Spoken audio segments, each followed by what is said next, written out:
Discord, and today I'm going to be walking through one of my solo queue games. Right now this is kind of middle of Diamond 4, and I am a fill main. I am Elise this game, and I'm going to be talking about some of my thought process, some of my plans, some of what I'm doing to win this game. For starters, win conditions, I always like talking about these in the beginning of a game, and since nothing really happens too early, I'm going to be walking through the win conditions while the game's going on. Gangplank is a pretty good team fighter, pretty good split pusher, but both of those things are kind of reliant on him just farming up early. He has a very kind of slow ramp up, especially before Sheen. He shouldn't be doing too much. Talia is a very good pusher and roamer.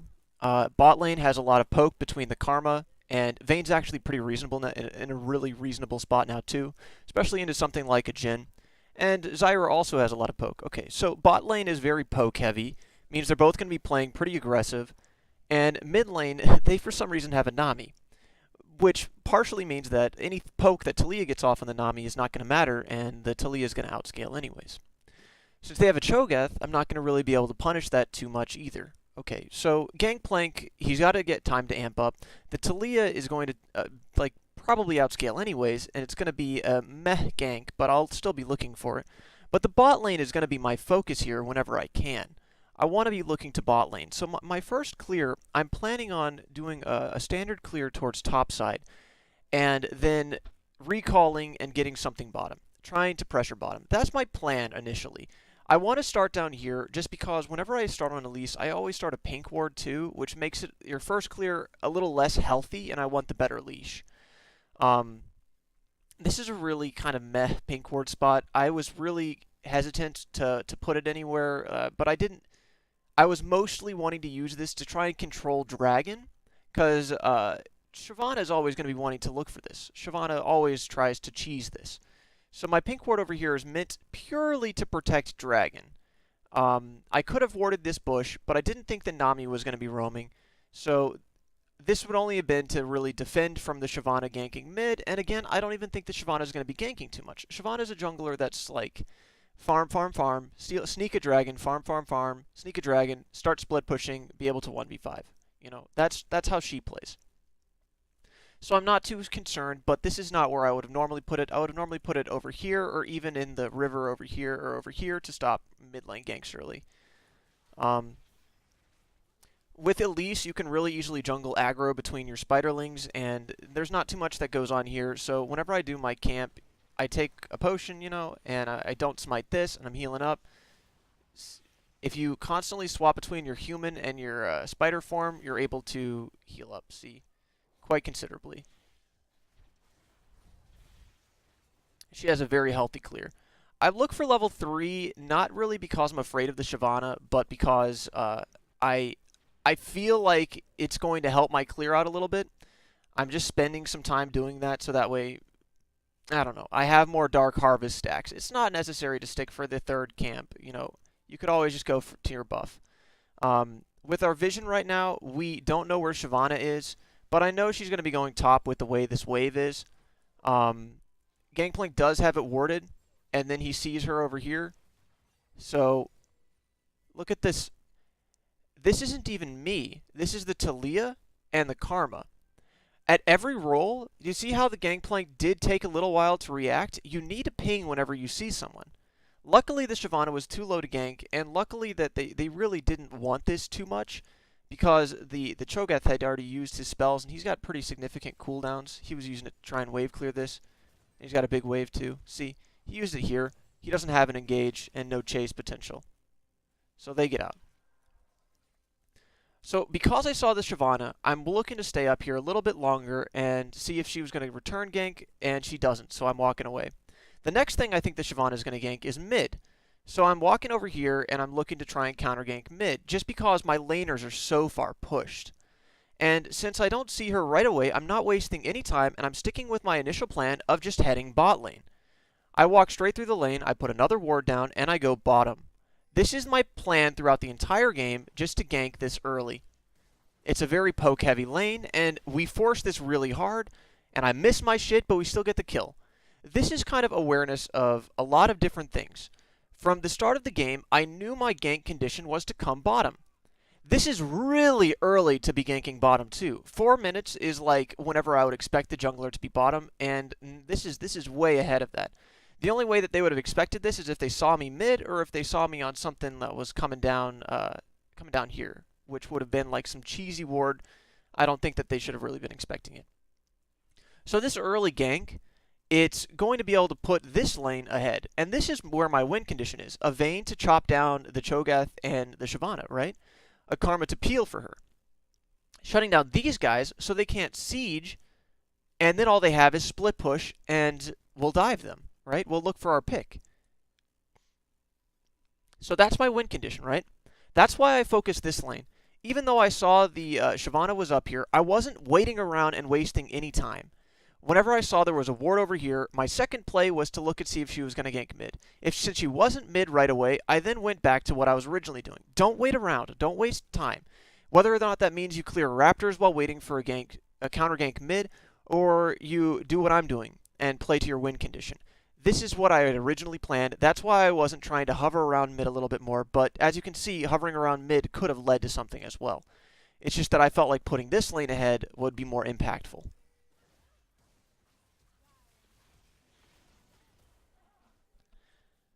And again, something that I like to communicate is pings. Whenever I'm coming down here, I don't know how much I ping. I think I only ping once. I ping once, but I ping pretty early to try and signal that I'm here. And then the Karma even signals, I don't know if there's a ward here, but that means we need to go in fast, right? You should probably ping more than once. Whatever ranking you're playing at, that's the biggest and easiest way to communicate with your team. So always ping a lot.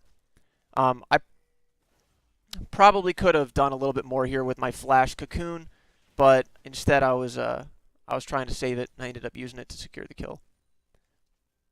Always try and secure kills, by the way. Never give it away. You see my mechanics. Never just give it away. You'll see later this game a problem that happens because of that. This is something that's kind of cheeky that I'm doing. Whenever I was roaming up here, this was warded, right? So they know I'm here, and I back there, and then I walk just behind this, you see? And I recall over here. This makes it so that way they don't know where I am in any part of their jungle over here. This is playing with their vision. So now the Nami has to play really far back. Now the Shyvana has to hover around this side of the map, like really cautiously. Now the Jhin is afraid of another gank, a return gank, right? All of these things just by playing with their vision. I'm recalling over here.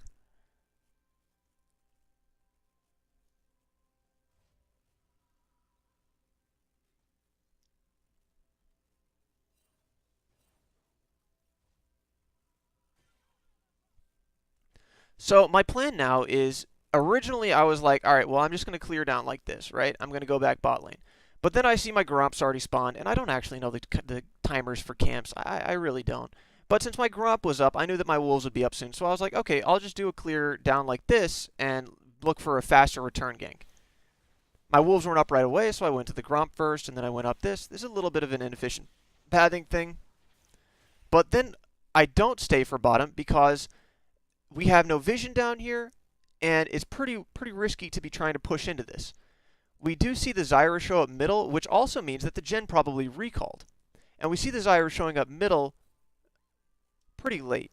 I'm pretty sure we only see... Oh, never mind. Right here. So right here, that's probably where I made my decision to not go bottom.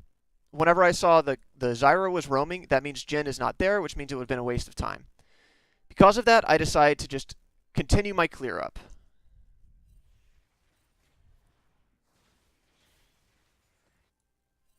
Talia is looking for a roam now too. We blew their flashes earlier, and she does a little bit of a... She misplays this, if you could say that. She overstays a little bit. But I don't blame her, because we probably were having the Shyvana on the top side of the map at that point in the time. Okay, but after she dies, right, I start looking around where we have vision, right? We just clear these things out, right? We see they have a pink ward over here, and I'm pretty healthy, and I know Shyvana is probably topside, or else she would have shown up for this. And then after this, she's probably going to show up for her buff. So I'm assuming I have around 45 seconds until she's looking to do dragon. I have probably even a minute until she's going to try and do dragon. So I'm like, well, I'm just going to do dragon before her. Another thing about Elise is you can juggle aggro on a lot of the dragons pretty easily between your spiderlings and just take it by yourself.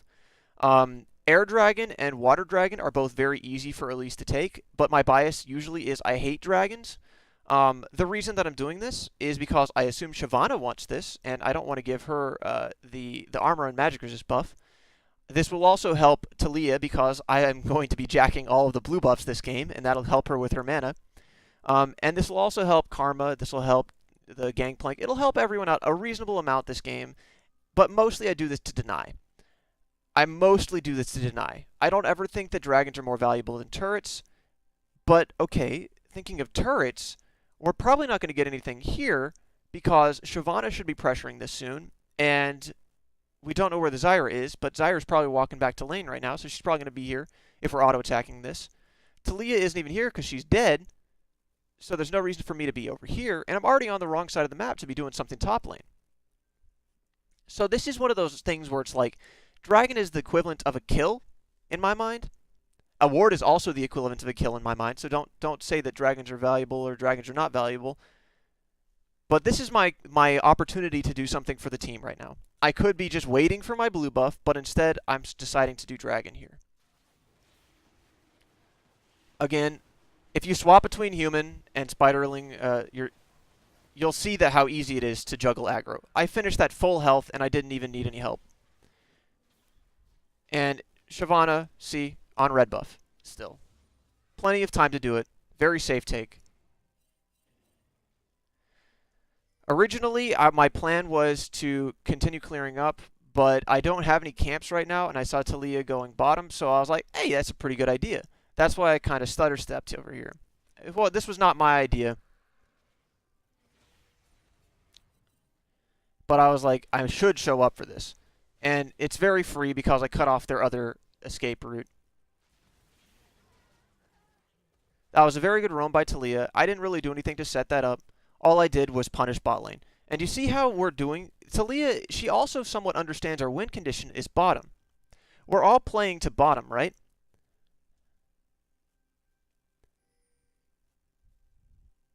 And I'm again just... For the first time this game, I think I'm actually looking top. Nope, I'm not looking top at all. But I do get see, I move my pink ward, right? After we take the dragon over here, we also have these pink wards, and I move my pink ward. It's really important to get these pink wards out, and it's really important to control with them. Do you see our team? We have 5 pink wards out. All along river. These are all incredibly aggressive pink wards. And I'm in solo queue. I am in solo queue, and I'm alone, right? But we all understand the importance of these wards. These wards are something everyone, for every role, should be trying to do. And once I saw that we had a pink ward in these places, for starters, my pink ward was very redundant over here. It was only meant to control dragon. You see how much they thought that that was helping? They put their own wards further out. So I went to move this to try and control Herald, which I end up getting a little bit later. But after my red buff, I was looking top lane. I probably was, because I felt like I was ignoring him this game. And after I saw him pushing again, and I saw he had a ward, I was like, he's okay. So now I'm looking to do something middle, and I'm showing up mid, and I'm pushing a little bit into this, trying to look for maybe a flash cocoon. But instead, she flashes my cocoon. I thought that would be pretty free the way she was stepping up. Right here, I'm looking for a dive. I'm not really playing this super smart either. I know the Shyvana's up here, and I'm still doing this. There's my flash cocoon. We pick up the kill. I walk out of tower aggro, and then I walk back up this way. We'll always try and walk to your team. And the lane over here is still frozen. The Vayne dies because it's Vayne looking for the fights all the time, you know? Standard stuff is happening still, and we don't really have a gold lead, right? We don't really have a gold lead. But we're doing everything we can to play to our win condition, which is Vayne. That's where we're going to generate our lead. And that's where we more or less are keeping her in the game because of this. We're also denying over here. I denied the dragon. We're also pressuring mid a pretty reasonable amount. We took our flash and we took our life over here. If I was going to guess where the gold difference is coming from, like how they're keeping in it, they're probably keeping in it with the Jhin farm and with the Shyvana farm. Because our Gangplank's out farming. So another time here, so someone was talking to me about when to recall. Looking at the map, I do have other camps I could clear, but thinking about objectives, the next objective that I would really want to take is Herald or gank mid, right? Those are the two things that I kind of want to look for because the mid turret's almost gone, so it'd be a guaranteed turret if I was to get this. And also Herald, in this case, could be used later to take a turret. So I'm looking for one of these two things. Because of that, I know that this is a good recall time because next I'm going to be going top lane anyways. You need to make sure you fit in your recalls so you have your items. I also have a pretty reasonable spike here. I complete my my echoes. And I show up topside, but I'm a bit late, so I'm sticking around here looking to see if I can get a counter gank off maybe, or then we see the Shyvana walking in my jungle over here. So whenever I see the Shyvana walking in my jungle, again, this isn't me that's pinging it. Talia is saying, look over here. The jungler's over here. Every role should be pinging whenever you see this, and it's dangerous. But because of this, I know that this is my window to get a top gank in and then move over for Herald. Because, again, how much control we've had this game, we're able to know that this isn't really warded. I misplay this a little bit, and I end up dying here. I had a window to get out, and instead I engage. They had a lot of true damage I wasn't expecting. Talia's awareness again with the roam here is excellent. She saw the Shyvana over here. She saw we were still going for it, so she walked over.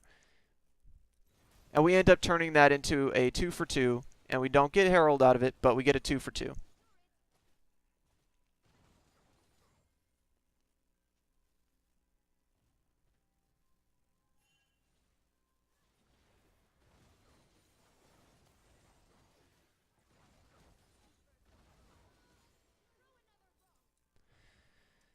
And you see, whenever we went up and tried to help Gangplank earlier, he ends up TPing bottom to try and do something. That's where he's trying to help his team with his lead. He doesn't really have a lead because the Cho'Gath got those kills that I kind of fed him.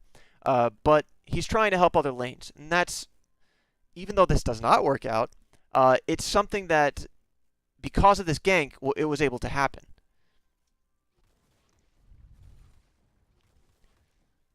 So even though they have this warded, I'm trying just to move fast enough to pick up the kill. And the Vayne goes in really hard over here. She greeds for it. She should have just let me take it.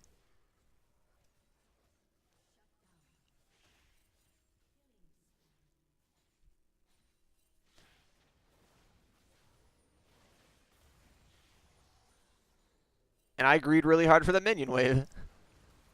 Again, Talia roam is something that you, as a mid laner, this is what I was talking about with always take the kill, because the Karma was letting the Talia get the kill, and instead the Talia BM'd a little bit here, and it ended up she ended up dying for it.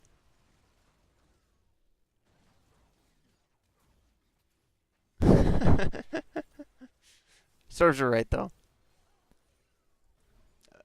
It was an excellent roam. Just a little bit of follow through there. So I see my blue buff is up again, and I'm not clearing too efficiently this game. Mid lane, they're getting this. As every lane, you're not stuck to just going to your lane. You see, these are our bottom laners, but they both rotate mid because their wave was too far up. This is something you should be trying to do as bot lane, as top lane, as anything else. They saw that they could hold this wave, they saw they could get a kill, so they were here. And I'm going down to potentially hold this. I'm also trying for a kill on the Jhin, but you know, some Elise mechanics here. You get to see the beautiful Elise mechanics. I do secure the wave for them though. The Jhin wasn't able to push it all the way in because I forced him off. Again, I'm hovering around here because I think that Shyvana wants this. Once I see the Shyvana mid and she's clearing this, and her camps are like her blue buff spawning soon, I think she's going to be playing to this side of the map. So I'm like, okay, I'll stay for the dragon in this case too. Air Dragon and Ocean Dragon are the two ones that you can take really easily alone as Elise.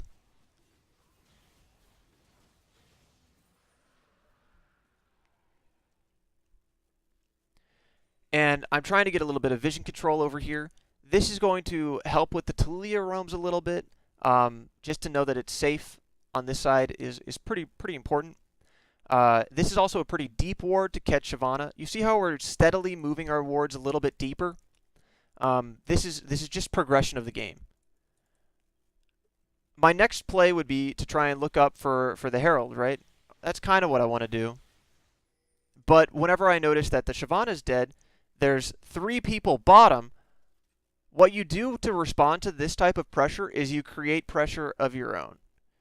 So I ping, this is my ping this time, and I say, all right, we're instead going to go for turrets. Always go for guaranteed objectives instead of possible objectives. I actually don't think I pinged that. She just knew to come. And we end up taking this turret. And Karma comes bottom, so they're able to hold this one. And then we start rotating down. Right? We're rotating down, and we pick up some kills.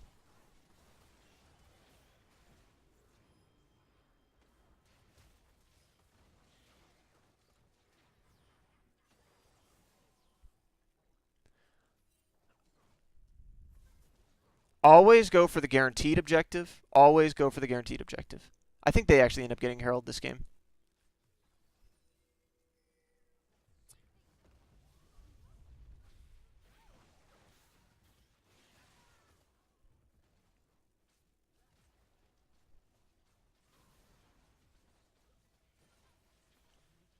Again, whenever you have an advantage like this, we saw the Shyvana was up here. We saw the Cho'Gath was still up here.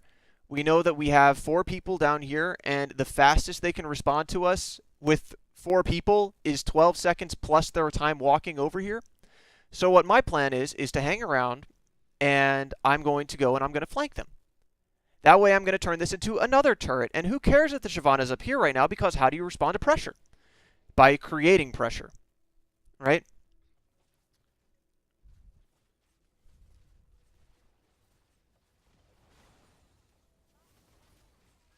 See?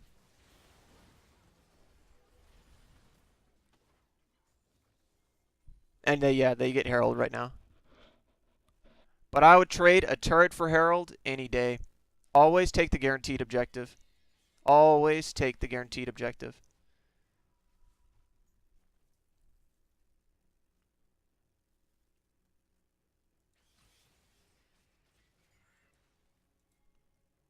You know, one of the things that I was saying is the reason that it's hard to track junglers past like 12 minutes of the game is because this happens. You start getting taxed randomly. Like, I didn't do my Krugs, I didn't do my red buff, and I didn't do my Raptors. So even though all 3 of these camps should have been up, you can't use those to track because I'm not going to be here anymore, right? Because there's no reason for me to be here. I have no camps. That's why it's really hard past like 12 minutes, because you start getting taxed. You can't use timers. So again, right here, we saw the Cho'Gath was bottom pushing this wave. We see that there's 3 people middle. So what do we do as a team? We all rotate to this top turret. Talia then cuts them off. I don't know exactly what this is really. Maybe it's just trying to pick up the kill. But we rotate up here for this turret.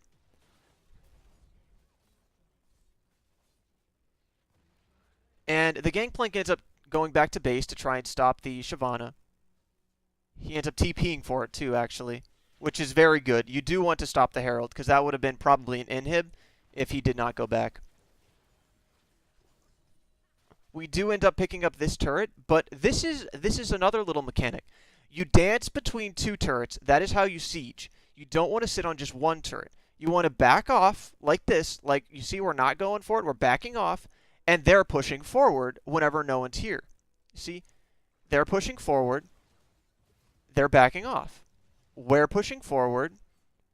And they're hard engaging over here, right? So we're hard engaging on the turret.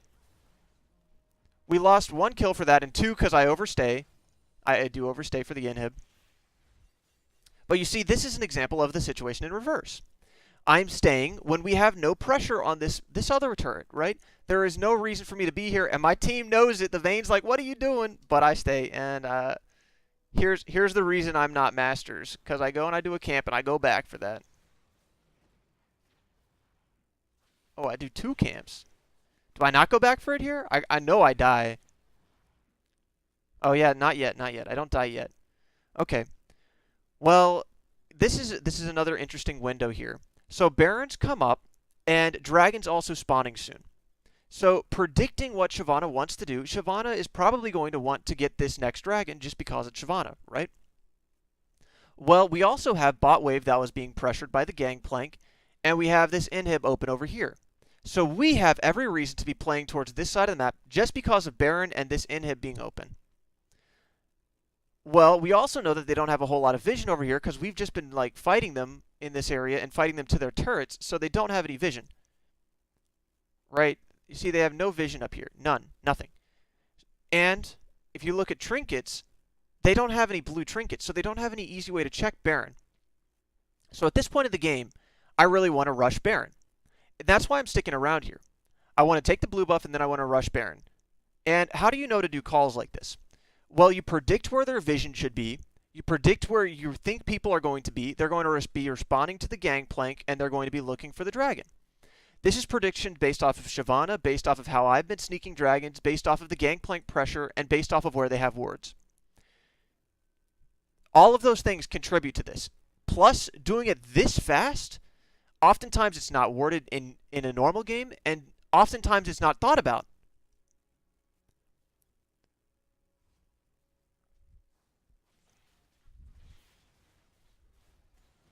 We have our Vayne over here initially. Part of that is my ping, but since my team's walking away, I'm like, nah, we're doing this. I have a lot of pings over here. The Talia walks back, the Karma's here. And again, watch how easy it is to do objectives. We didn't have our Vayne for 70% of this. And we did that by 2040. It's so easy to do these objectives. We did it with no tank. I am building health, but I have no resists. We did it with no AD carry. We did it knowing it was safe. And yeah, they're over here doing dragon. Basic prediction of what Shyvana wants to do, off of wave pressure, off of vision.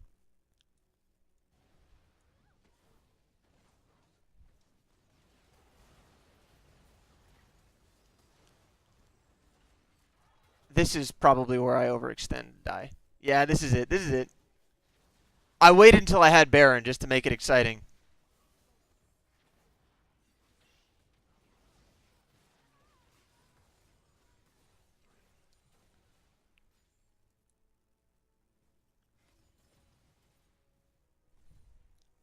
So, again, I should have just waited until the Gangplank was pushing up and we could have danced between turrets like what I was saying earlier. But I got antsy. I figured that they were all still bottom, but there's a misprediction there.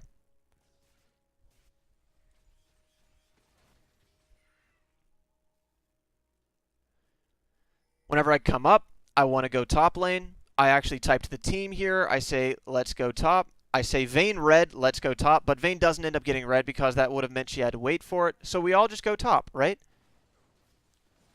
Type to your team. This is what happens when you type to your team.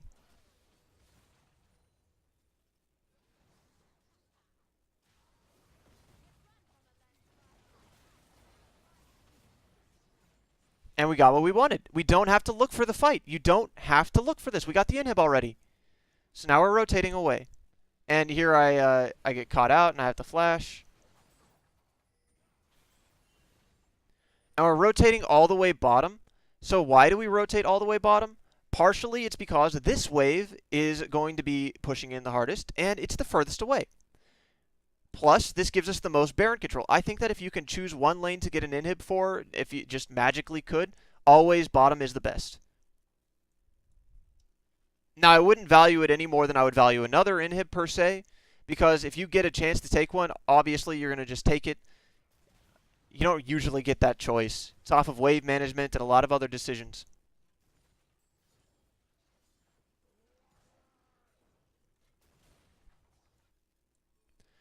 So right here, I see a lot of people show up bottom.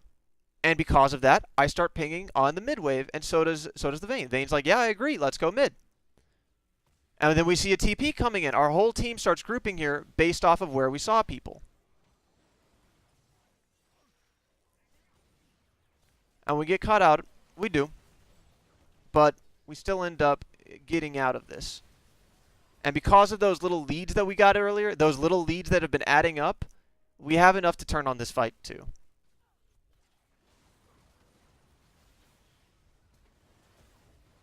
And this is where the game kind of ends. We were able to turn on this fight mostly because of the advantages we set up throughout the game. Highlights that I want to stress from this game. So predictions of when to do Baron. It shows you how early you can do Baron and how easy this is. This is just an example of how you should be doing this to press your lead. This is how you close out games. Need to do this. Need to look for this. Need to control this. Another thing is these pink wards. I think that I bought 3 pink wards this game, and we had 5 on the map at one point, and you always should have probably 2 on the map at minimum, because your support and your jungle need to have one out. Everyone else, it might be a little bit greedy, but your support and your jungle need to have one out. Your mid laner, ideally, also has one out to defend one side of the lane and set up for ganks, but if they can't defend it for whatever reason, sure. The next thing I want to point out is win condition. Whenever I was thinking of this game, I had a set plan before I even started this game. You can see how I ran down bottom. That's not because there was a gank down here. That's because I wanted to make a gank down here, right? This is not something that I was close to. I was on the other end of the map, and I'm like, well, might as well look mid. Oh, okay, might as well look bottom. That was a win condition I was playing to. Another thing I want to stress is when to try and do dragons. You're doing this based off of predictions of where enemies will be and how long you have. Elise, again, is good at solo taking it. You can also be Shyvana solo taking it. You can do Udyr. A lot of junglers can take it alone. But you never want to take this when it's risky. How do we know this wasn't risky? Well, it's because of how much control we've had on these parts of the map and knowing where they were. So we knew this was safe. How do we know Baron was safe? No blue trinket. We've been controlling this side of the map, and we knew where they were going to be. Next thing I want to stress, probably objective control of towers. I always try to stay for the towers, right? I went to the mid turret instead of responding to pressure. I stayed for the bottom turret after that, and then another turret, right? You need to be rotating and thinking how you're going to get these turrets, because that is how you're going to get your gold lead. It really is. And it's going to spiral out of control. Yeah, that's pretty much it. Turrets, predicting where the enemy is, and how easy objectives are to do, and control of vision. This game, I did not sweep at all. I kept my yellow trinket the entire game. Part of the reason was because they didn't have very many wards. If you can see, they all have red sweeps now. They probably were trying to get a pick back in the game, to get back in the game. I don't think they had this for very long. But we were using pinks to sweep. So this is how we knew these objectives were safe. Alright, well that's it. I hope this is helpful. Watching my gameplay might give you an idea of better pathing or something like that. How I play to win conditions, and how even though I rant about how much I hate dragons in every review pretty much, I still will do dragons, because this is an advantage. It's just one that you shouldn't risk anything for. Alright, that's it. Hope it helps. Bye.